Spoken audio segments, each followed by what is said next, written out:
Hello and welcome to part 2 in a series of videos that I'm putting out where I break down all the fights taking place this weekend at UFC 240 from a betting perspective. Now I've already covered 3 fights on this card, including the main event between Frankie Edgar and Max Holloway, so check out part 1 in this series of videos. I'll leave a link to it in the description below to see how I feel about the main event and a couple more fights. Now in today's video I'll be busting through another 3 fights, but before I do that I want to say a big thank you to everyone that liked part 1 of this series of videos, everyone that left a comment. I read every single one of your comments, good or bad, and I try and respond to everyone, so thank you for taking time out of your day to watch the video and also like the video and also leave a comment. It helps the channel grow a lot. It really means a lot. And speaking of comments, also want to say a big thank you to everyone that left positive comments, messages about my dad, wishing him well, that kind of thing.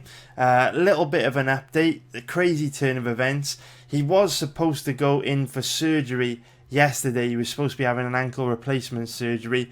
But, you know, in the UK we've got free healthcare and everyone talks about free healthcare, the NHS as being an amazing thing, but unfortunately in life you do get what you pay for, and the NHS is a little bit dysfunctional. So basically my dad, when he was in his early 20s, he broke his ankle playing football. Now back when he was in his 20s, medical care wasn't the best. It was like 55 years ago. He's in his 70s now. So when they repaired his ankle, they didn't quite repair it correctly, so he's kind of always walked with one of his feet sticking out at a weird angle. Now you wouldn't know it unless he actually told you about it, because it's not that obvious, not that noticeable. But basically, if you look at someone and like their legs normally would walk like this, like say their feet were like this, well, the foot that my dad broke when he played football in his 20s kind of sticks out like this. So he's kind of been walking his whole life, you know, like this, with one foot sticking out at a weird angle. Now it never caused him any problems, but over time, you know, walking at that angle means he's now damaged like the joints and the tendons and the ligaments and everything in his ankle, and now it's starting to cause him pain like basically every single day for the past couple of years. So for the last year he was on a waiting list to have this ankle replacement, and he went to see like the orthopedic consultant surgeon like 4 times in the last year, you know, once every 3 months. Finally he got a date for the surgery, which was yesterday. So we took him in 7 a.m. in the morning. You know, he had his overnight bag, all that kind of stuff. Got into hospital. They checked him into the ward, put his gown on, checked his blood pressure. The anaesthetist came and talked to him. You know what I mean? He is on the bed, ready to go, ready for this surgery. And then the consultant surgeon that is performing the surgery, in his gown, also like in his whole shizzle, ready to do the surgery, comes in for like the final check to speak to my dad, and basically told my dad that he didn't think it was a good idea he had the surgery, because my dad can still walk. He's just in pain every day with his ankle, and because it's like such a big operation, he thinks there's a chance that my dad might actually end up worse off with the surgery, because they would have to like fuse some parts of the ankle together, so he'd lose a bit of mobility. So it's kind of crazy. Like, my dad's been building himself up, stressing about it, you know what I mean? We've all been stressing about it. He went in to have this big surgery yesterday, and then, you know, after being on a waiting list for a year, after seeing this consultant 4 times, the same guy, right in the final minute before you are supposed to go and have this surgery, told my dad, well, actually, I don't think you should have it, when he was the one that recommended it. So big thank you to everyone that, you know, left a kind comment saying, you know, good luck to my dad, and you're thinking of my dad, all that stuff. It meant a lot. I really do appreciate it. But he didn't end up having the surgery. He's probably not going to have the surgery now.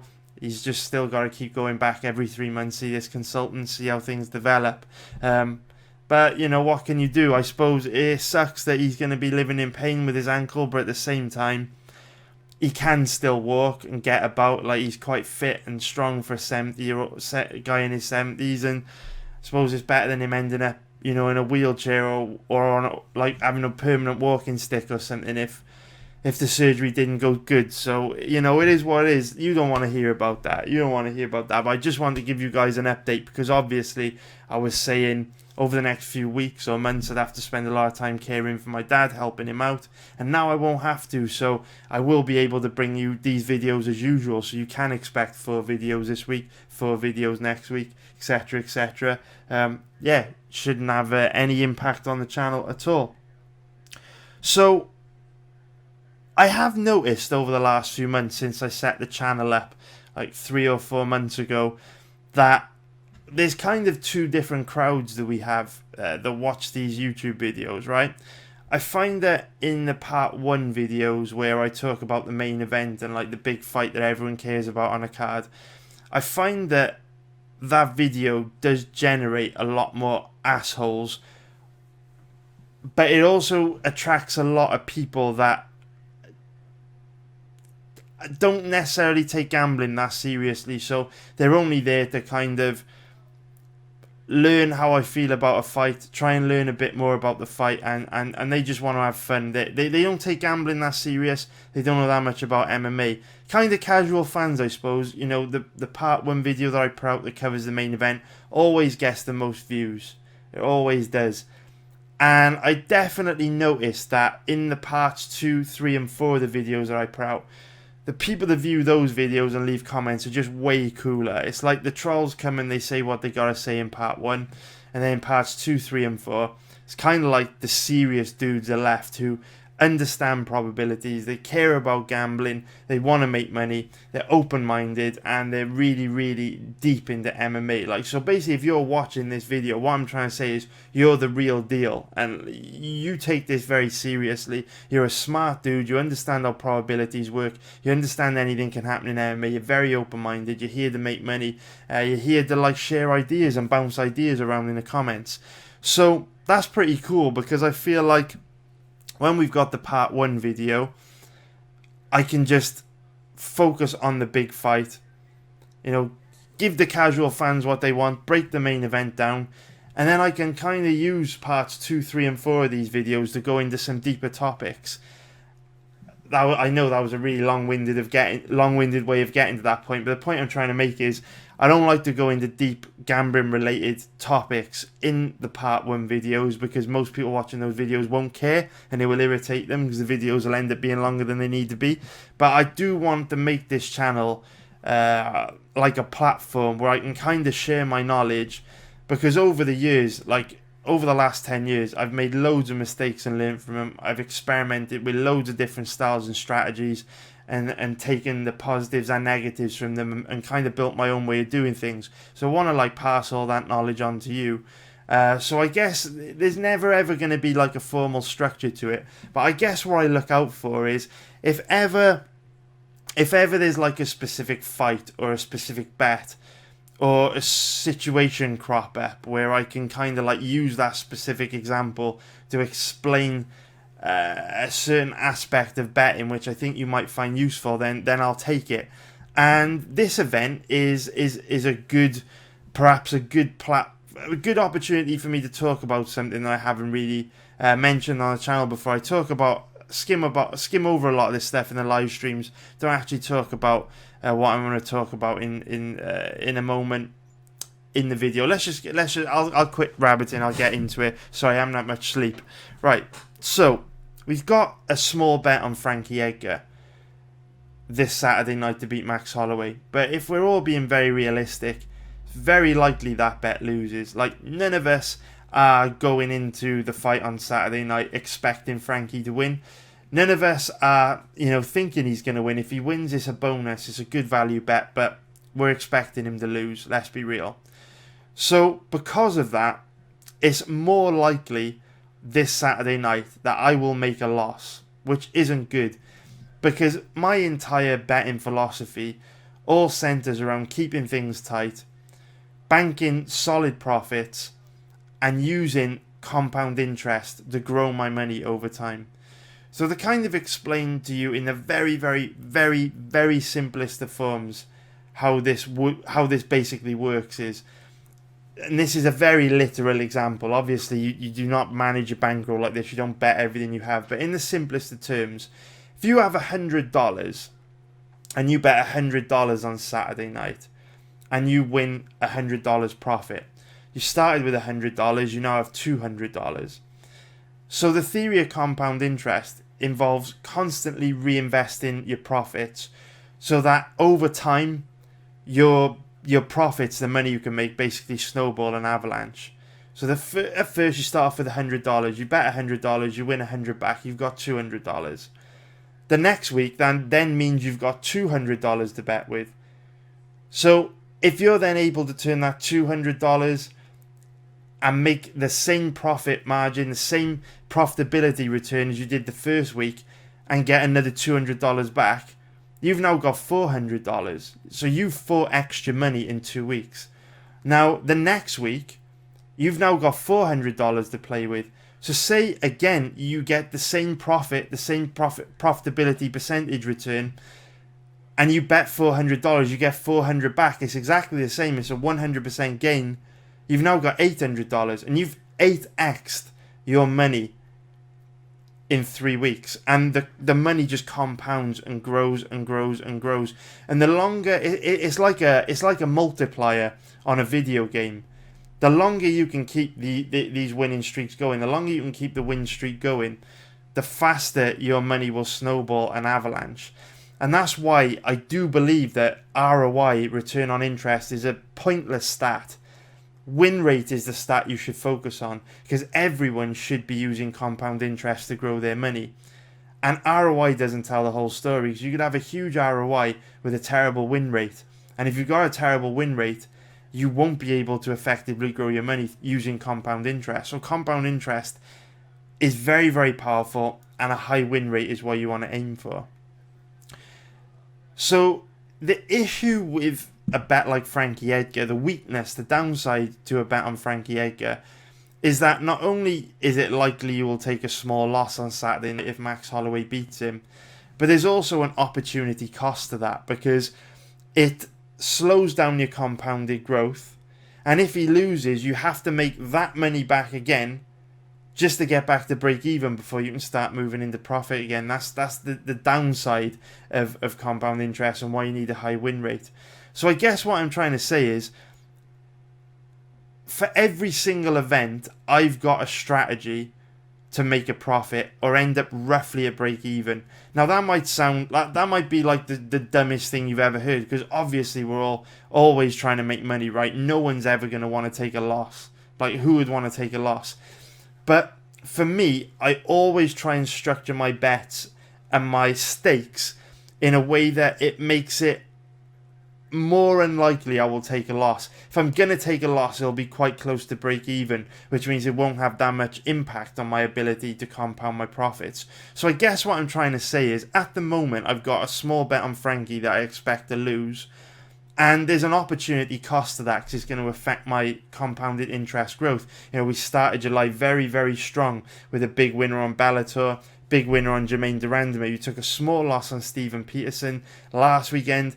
Might take a small loss on Edgar this weekend, and then the compound interest growth starts to slow down, starts to eat into our profits from the beginning of the month. So I guess what I'm trying to say is, I really, really want to find another bet for this event, because the way I usually structure bets, or my bets for an event, is that I structure them in a way which makes it hard for me to actually lose. So I guess what I'm trying to say is, I'm looking for an insurance bet, a cover bet this weekend. Because say we take a 1 unit loss on Edgar, it would be nice to have a rock solid bet to cover that 1 unit loss, so that if Edgar does lose, we float around break even, or we might make a small profit. So I am hunting hard for what I like to call a cover bet, or an insurance bet on this event. Now obviously I'm not going to force a bet and place a bad bet and put my money in a marginal situation, but I am digging very, very deep for another bet on this card, just simply because I want to cover a potential loss on Edgar so it doesn't slow down my compounded growth. You will often find on my pre-fight bets, I very rarely take a hard loss. I will usually either make a decent profit, a small profit, or float around break even. I'll very rarely take a big loss, just because the way I structure bets, I like to cover potential losses, because obviously it is the riskier bets which tend to lose more often than not. So when you do have riskier bets, it's always nice to throw a cover bet out there. But so far, haven't really found too much I like, but there's some stuff for us to talk about in this video. Obviously, it's still only Thursday. The odds could move a lot between now and the time of the fight, so you never know what might happen. I've still got like 4 fights to research as well, so maybe I will find us something. But, you know, enough of that. Just wanted to just kind of share my feelings on this card with you guys, to let you know how I'm feeling, how I tend to structure bets on a card. And yeah, you know, if I can avoid taking a loss, I will. So definitely looking for a cover bet to cover a potential loss on Frankie. But now, enough of that. Let us talk about the first fight that I want to go into in today's video, which is going to be Tsarukyan against Olivier Aubin-Mercier. Now, there is absolutely no doubt about it that Tsarukyan is absolutely incredible. He looked great in his UFC debut against Islam Makhachev, and he is a very, very decent fighter. He's very good everywhere. He's got technical striking, you know, reasonably strong wrestler, high-level ground game, very, very active in the scramble. And the scary thing is that he's only 22 years old. So for him to already be this good at 2 years old is quite frightening. Definitely a potential future champion in Tsarukyan. He is absolutely amazing, and obviously at this age he is going to be making huge improvements from fight to fight, because you're an absolute sponge when you're in your early 20s, still training, still learning. This guy's going to be a nightmare.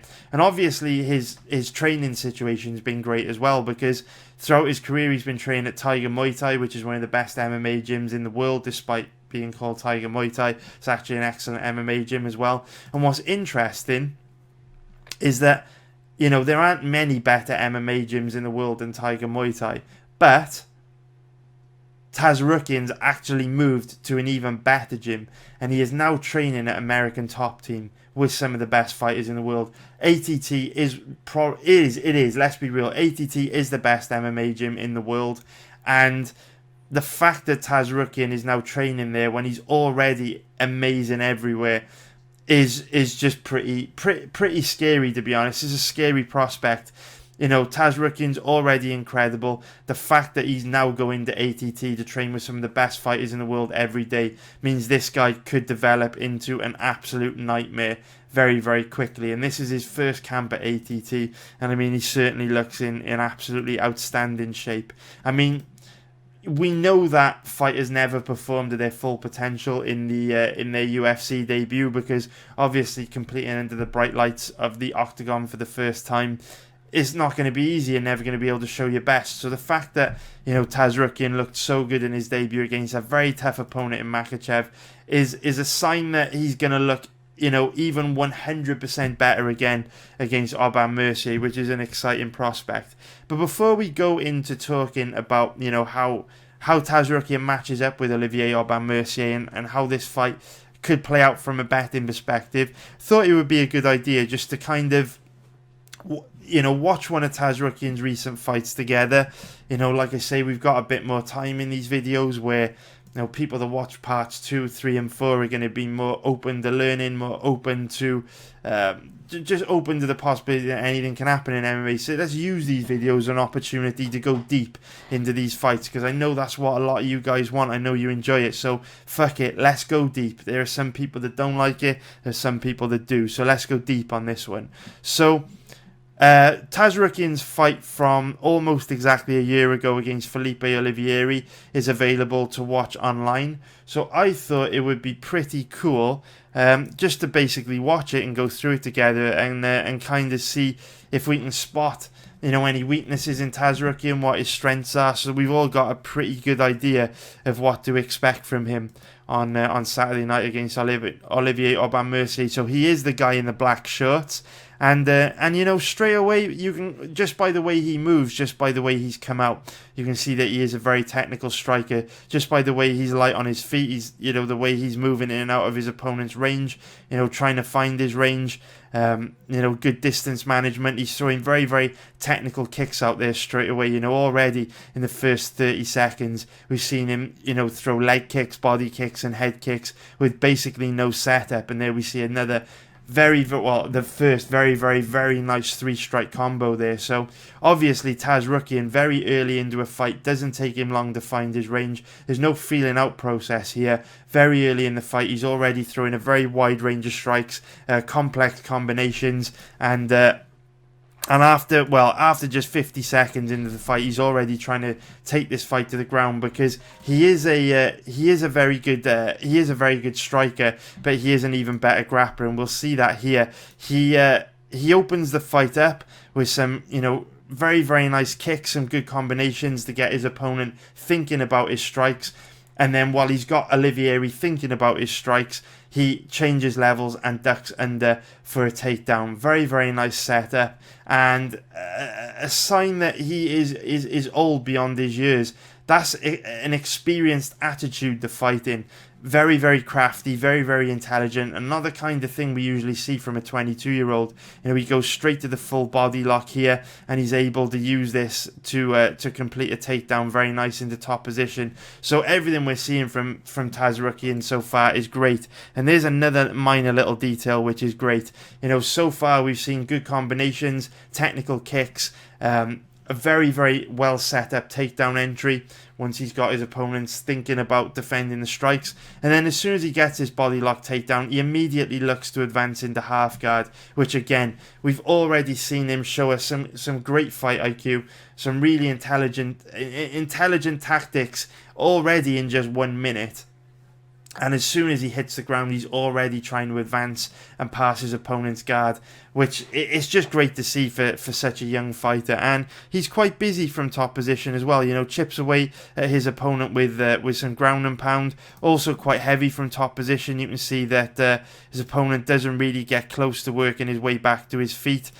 Tsarukyan's able to maintain top position, and even when Olivieri does start to work his way back to his feet here, Tsarukyan does a great job of maintaining control of the body, Khabib Nurmagomedov style. See, he's got his hands connected around Olivieri's body here, and he's not going to let go of him. And this just means that if Olivieri does pop back up to his feet, he's basically right back in the same position he was just before Tsarukyan completed the body lock takedown, where Tsarukyan still got control of his body, and he can just drag him straight back to the ground basically. And that's exactly what we see here. Maintains control of the body and drags him back down, and that's beautiful because Felipe Olivieri has exerted all that energy to work his way back to his feet, but Tsarukyan's kept hold of that body lock, and as soon as Olivieri's burnt all that energy getting back to his feet, he immediately uses the body lock to drag him back down, which is brilliant. And again, very heavy from top position, chips away with ground and pound, and Olivieri now doesn't have the energy to try and explode back to his feet again, or basically because Tsarukyan has already made him exert so much energy on the first attempt at getting back to his feet and being dragged back down. So doesn't have as much energy to explode back to his feet like he did just a couple minutes ago, and for that reason spends pretty much the rest of the round on the bottom here, with Tsarukyan putting a dominant round in the books. So now we go into the second round of this fight, and again, let's see if Tsarukyan uses the same strategy. Doesn't waste any time this time. No setting his takedown up with strikes this time. Changes levels, ducks under straight away on a double leg takedown, and Olivieri gets taken down easily. Olivieri put up a lot more resistance than this in the first round, but after carrying Tsarukyan's body weight for a good 5 minutes, obviously he doesn't have the energy to stuff the takedowns in the same way as he did in the first round. And also notice a little detail here. Notice how difficult it was for Tsarukyan to pass Olivieri's guard in the first round and advance into half guard. Well, look at how easily Tsarukyan's been able to take half guard here now that he's worn Olivieri down in the first round. And and this is just where the tide starts to swing in favour of Tsarukyan. He stays very heavy from top position, chipping away with ground and pound. He's now again advanced position into side control, and Olivieri just nowhere near as effective now at defending himself now that he's had his energy drained, and really Tsarukyan can do whatever he wants from top position here.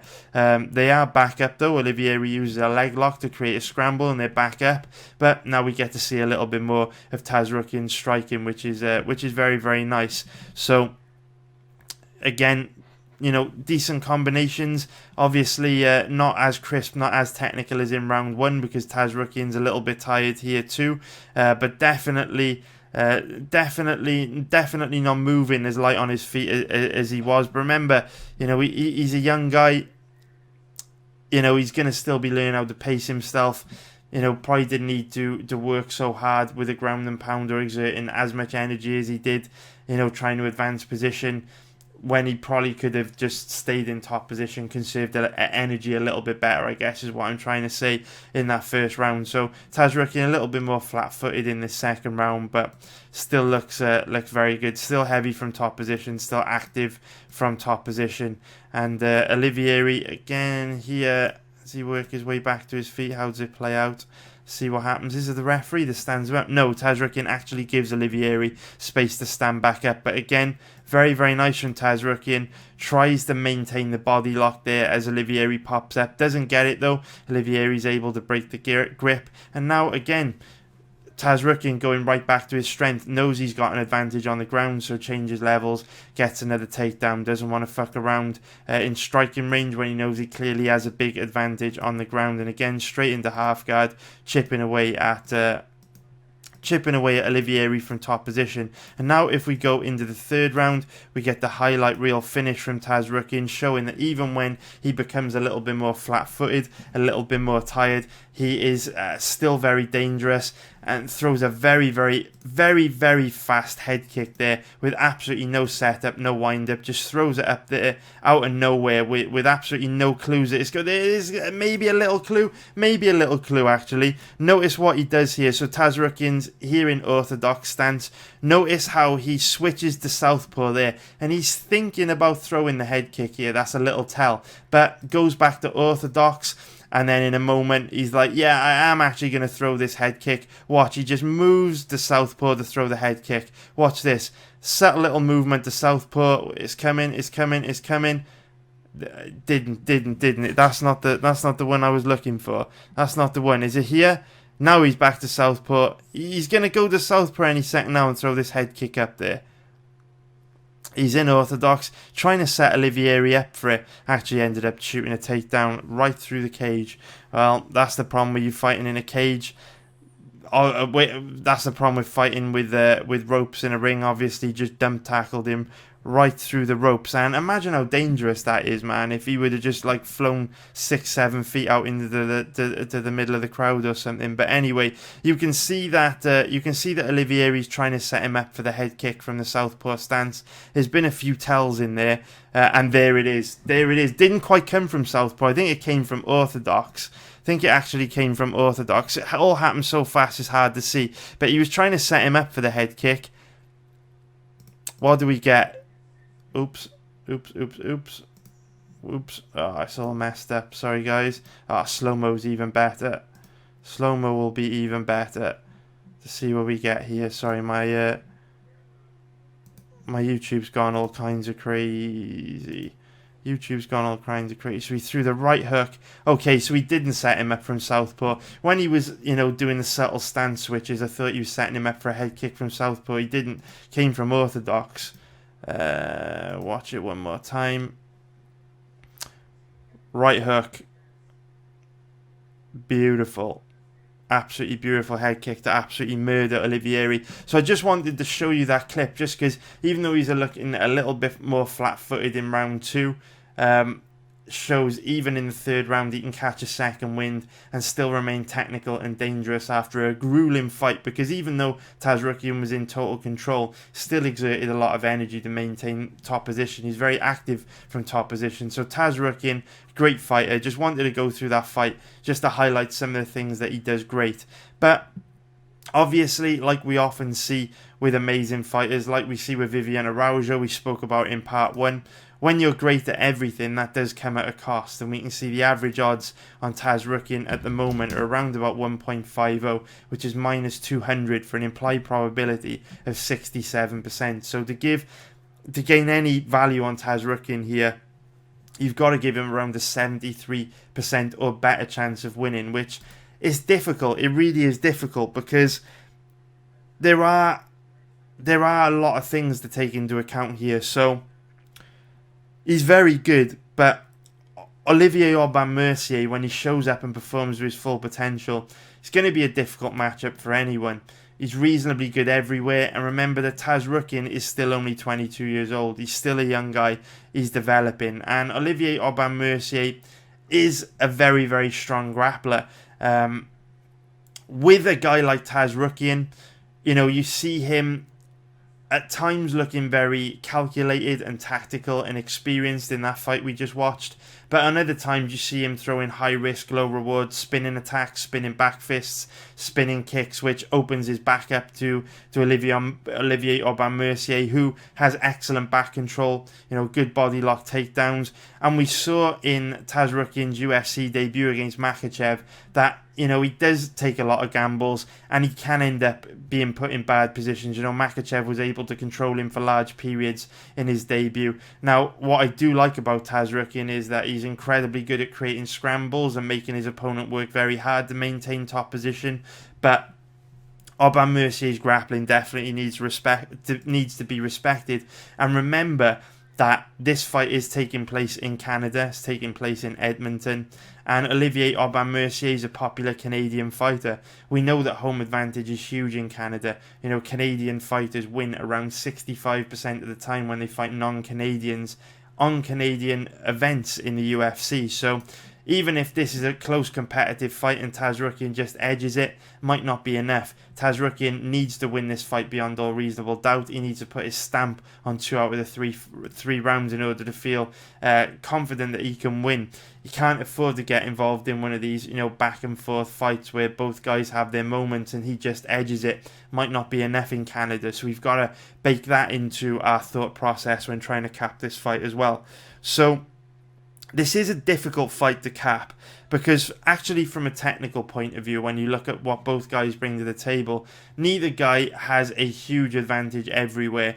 There's no doubt that standing up, Tsarukyan has much crisper, snappier, more technical striking. But at the same time, there are also moments where he looks, insecure and inexperienced when he's throwing these reckless spinning attacks. And in those openings, Aubin-Mercier can capitalise on that and punish him for it, because Aubin-Mercier's got good distance control. He's very experienced. He's also very tough. Tsarukyan's obviously got a technical advantage standing, but if the fight stayed standing, I do honestly think it would be pretty close, because in some of the other fights I've watched with Tsarukyan, he's quite passive and tentative. His output's not that high. He doesn't throw or land that many strikes per round. And when it comes to grappling, it's a much more difficult fight to cap, because at one stage in Olivier Aubin-Mercier's career, if we go further back in his career, kind of to this green period here, or really this green period, obviously no shame in losing to Diego Ferreira, but you see, where he won, 7 out of 8 fights. One of the reasons why he was able to put a great run together during that time is because he's a very, very strong grappler, strong offensive wrestling, very, very good back control, very nasty rear naked chokes. Olivier Aubin-Mercier is a very, very high level grappler, or was a very high level grappler, because over the last few fights we haven't really seen that. Struggled bad against Gilbert Melendez in his last fight. There's no shame in that. Burns is a very, very high level Brazilian Jiu-Jitsu black belt. But Alexander Hernandez isn't a particularly strong grappler, not a particularly strong wrestler. And Olivier Aubin-Mercier looked very poor in this fight. I'm not sure if he was injured. I'm not sure what the problem was, but he kept giving up position, slowed down quite a lot. Just looked very, very sloppy in the grappling exchanges. And that's what makes this a difficult fight to cap, because if Olivier Aubin-Mercier shows up looking like he did in this time period here, I think he actually does very well, because we saw in Tsarukyan's UFC debut against Makhachev, his takedown defense isn't bulletproof. He can be controlled and put into bad positions. And Olivier Aubin-Mercier, when he's at his best, his grappling control is excellent. But my concern is he looked very, very poor against Alexander Hernandez. Like I said, gave up position a lot, looked very, very sloppy on the ground, and didn't look great against Gilbert Burns either. So this does feel like one of those fights where we've got two guys on opposite career trajectories. We have got, Tsarukyan, who is already amazing at everything. He's now moved to ATT. He's going to be making big improvements from fight to fight. He's excellent. He's got all the momentum behind him, probably brimming with confidence, learning new things every day. And it's likely he's going to look much better in his second fight in the UFC than he did in his debut, because we never see fighters at their best in their debut. And Olivier Aubin-Mercier is a guy who does appear to be on a bit of a decline. I mean, I don't know why. He is only 32 years old. He should still be in his athletic prime. But if he shows up and performs like he did against Hernandez, I think he will struggle bad here. So when we look at the odds on this fight, there's no way you can bet Tsarukyan at these odds. Olivier Aubin-Mercier, if he shows up and performs to his full potential, maybe he was carrying a bad injury for that Hernandez fight. If he shows up and fights to the best of his ability, he will make this a close fight. There's no doubt about it. But if we look at the odds on Olivier Aubin-Mercier at the moment, currently around about an average of 2.70, and I often feel the odds of 2.70, which is plus 170, are kind of like trappy odds. And I think they're trappy odds because when you see odds of 2.70, the odds feel quite big. They feel quite generous. You automatically may assume that there's probably a decent amount of value there, or a decent profit margin, if you assume that a fight is going to be close, or if you think a fight's going to be close. But in actual fact, when we put it into the implied probability calculator, we can see the odds of 2.70 or plus 170 give us an implied probability of 37%. So it's close to a 40% implied probability. It's kind of like the bookies are trying to trick us and fool our judgment with the numbers here.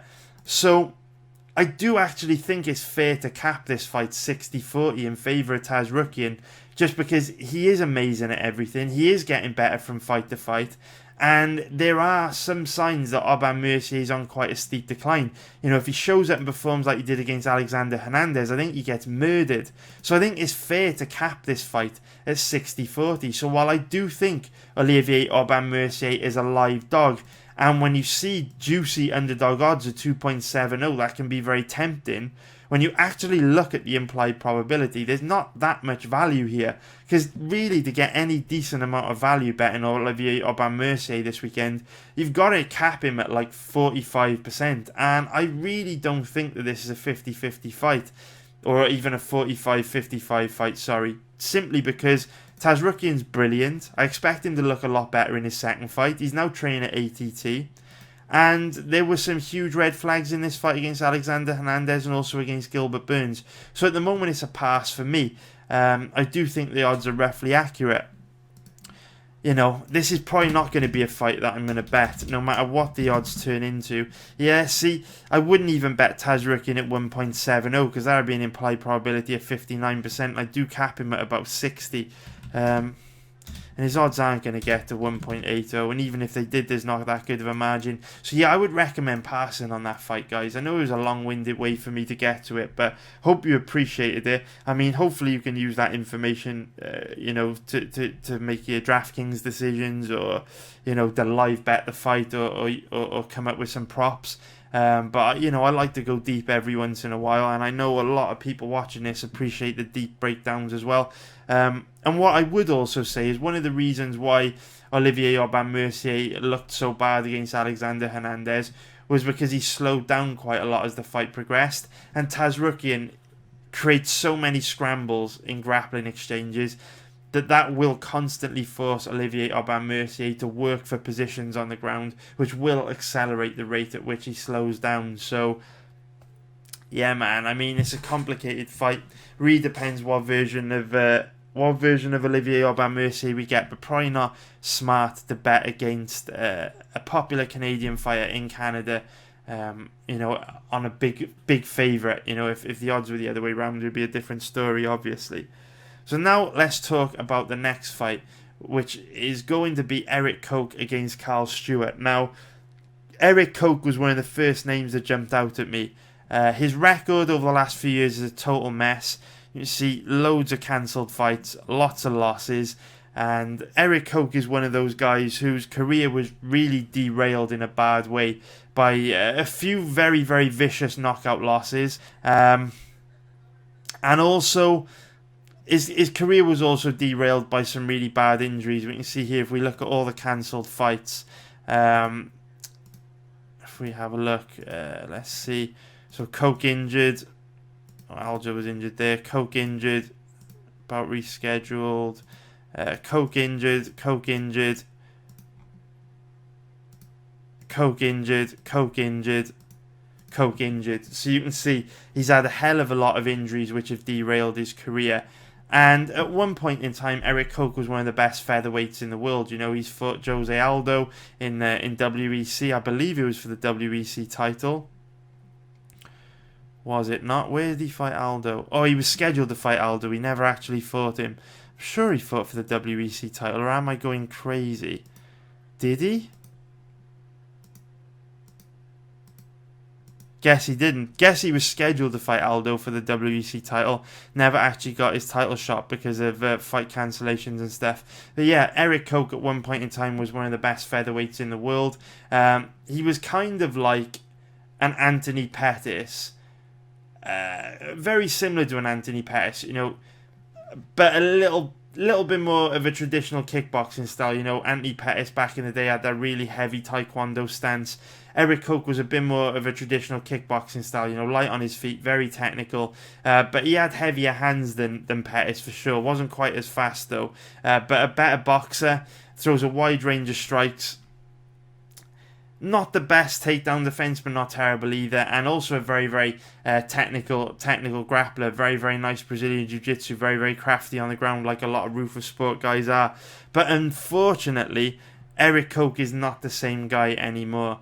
In his last couple fights against Bobby Green and Clay Guida, he's looked flat-footed, slow, and sluggish. And Eric Koch built a career off being fast, technical, sharp, and explosive. So the fact that he now looks flat and slow means he's just nowhere near as effective as he used to be. And what's actually concerning in this fight is that he looked flat and slow in his last two fights against Bobby Green and Clay Guida, and the fights were contested at lightweight.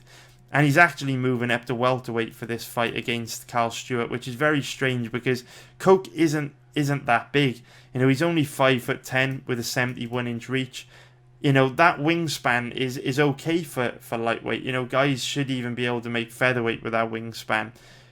You won't see many guys at welterweight with this wingspan. Koch is going to be very undersized for a welterweight, so I don't know why he's moved up. Now, quite often when a fighter moves up a weight class and they don't have to go through a brutal weight cut, they end up looking much better.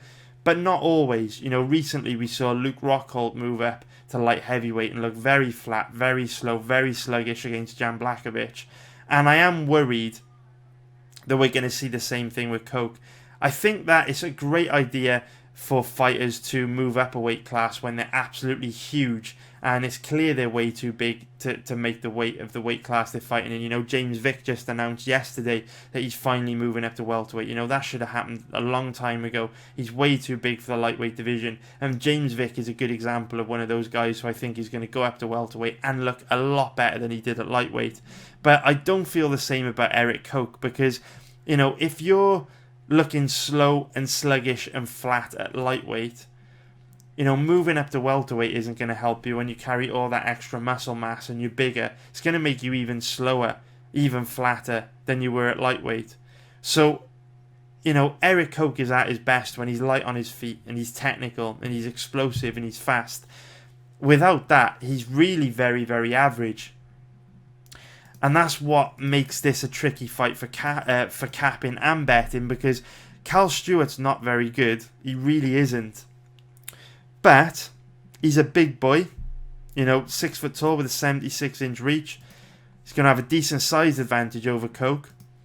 And while from a technical point of view, Koch does have an advantage standing, how will he look at welterweight? Will that advantage standing be that big at welterweight if he's a lot slower than he was at lightweight? And also another thing, even though Stewart is a low-level striker, he does hit very hard. He is a heavy hitter. And Eric Koch is a little bit chinny, he tends to get rock dropped or wobbled quite easily. But even though Koch does have a technical advantage standing, I don't expect this fight to take place in striking range, simply because Cal Stewart is one of these guys that likes to be all the way in or all the way out of his opponent's range. He likes to be all the way in working for a takedown or not in a range where he can be hit. And I do think this fight will be a predominantly grappling-based fight, simply because, like a lot of Rufus Sport guys, Eric Koch isn't particularly good at keeping his back off the cage, and Cal Stewart is a big, powerful, strong guy. You know, if Stewart wants to drive Koch into the cage and force him to defend takedowns and get into grappling exchanges, I don't think there's a lot Koch can do to stop him.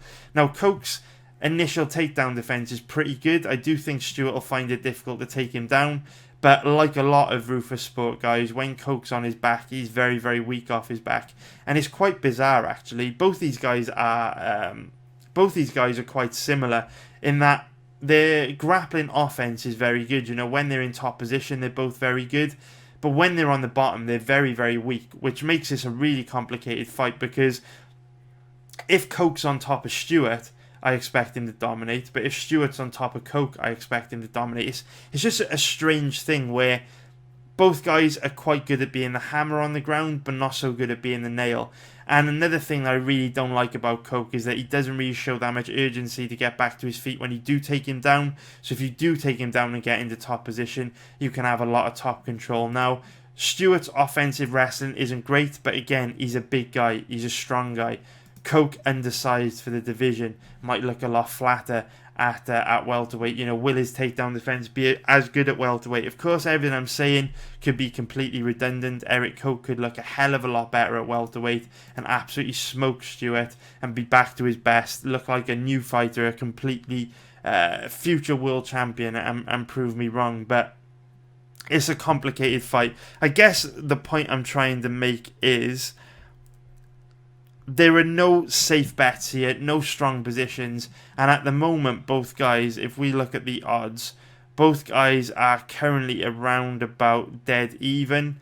You know, both guys are around about an average of 1.91, which is minus 110 for an implied probability of 52%.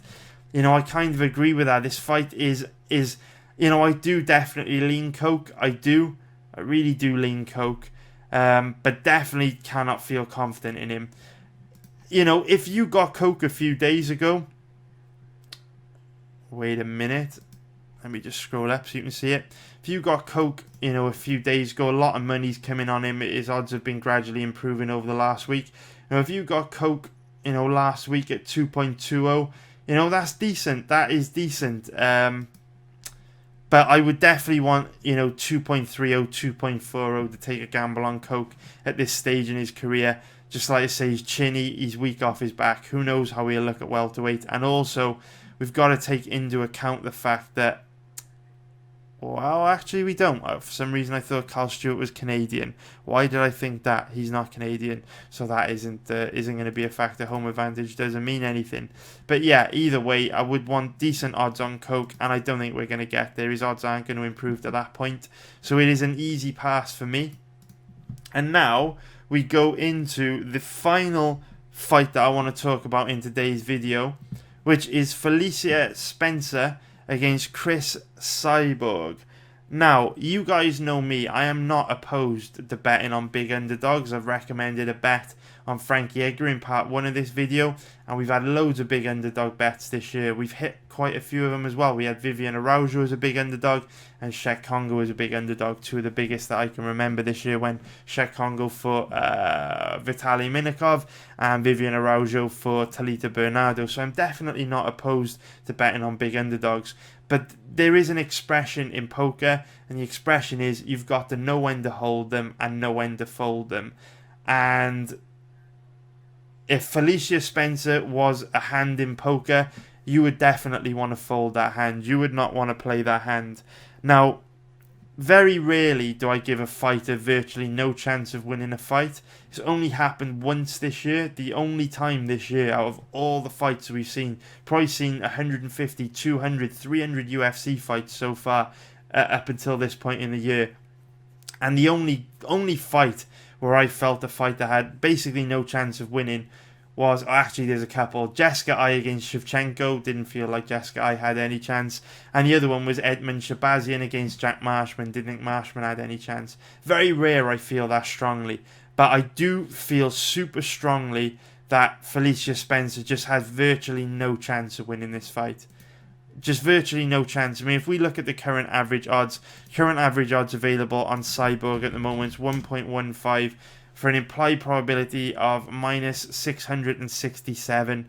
Moneyline odds minus 667 for an implied probability of 87%. And yeah, man, I actually think there's value there. I do.